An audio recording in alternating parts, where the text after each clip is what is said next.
In this lesson video, we are going to continue our conversation of quadratic equations and how to solve them.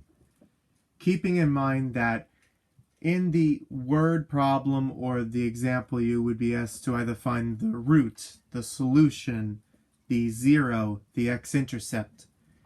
In this first question, we have x squared plus 6 equals 5x. I know that this is a quadratic equation because first of all, there is an equal sign. And also it's a quadratic equation because there is an x squared term. And that is the highest power of x that we have in our equation.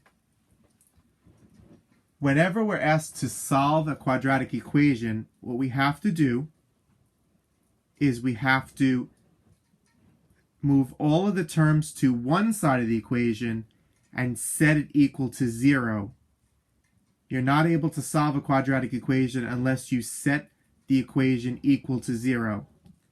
So that's going to mean that we're going to move that 5x to the other side, and that would be our first step. We're going to subtract 5x. Since it was already a positive 5x, we're going to subtract it. We're going to subtract it from the other side of the equal sign, and we're going to bring everything down and put everything in standard form. First, put your highest x power, x squared, then put the minus 5x, since it's the next power down, and then put the constant at the end. Set this equal to 0.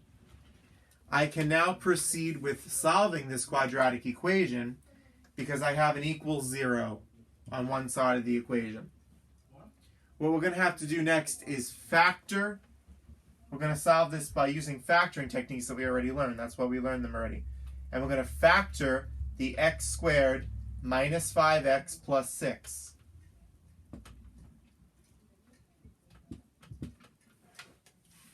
And the factors that we're going to use here are x minus 2 and x minus 3.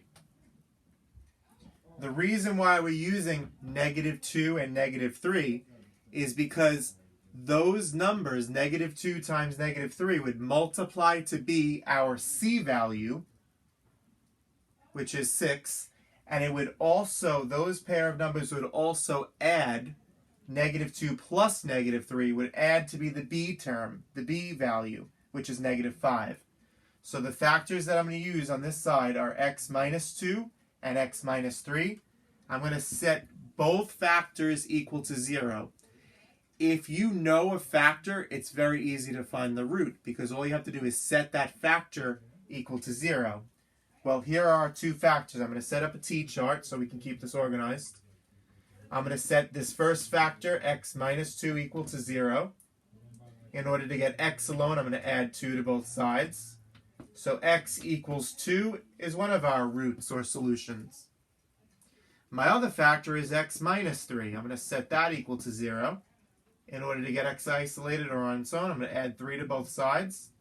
X is equal to a positive 3. Our two solutions are x equals 2 and x equals 3. I'm going to bracket it to write this in a solution set. I'm going to put 2 first because that is one of my factors.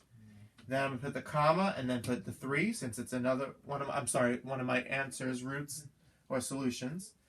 So I'm going to put my solutions here, 2 and 3, and I put them, I separate them with a comma, and I put them in increasing order. More examples to come in other videos.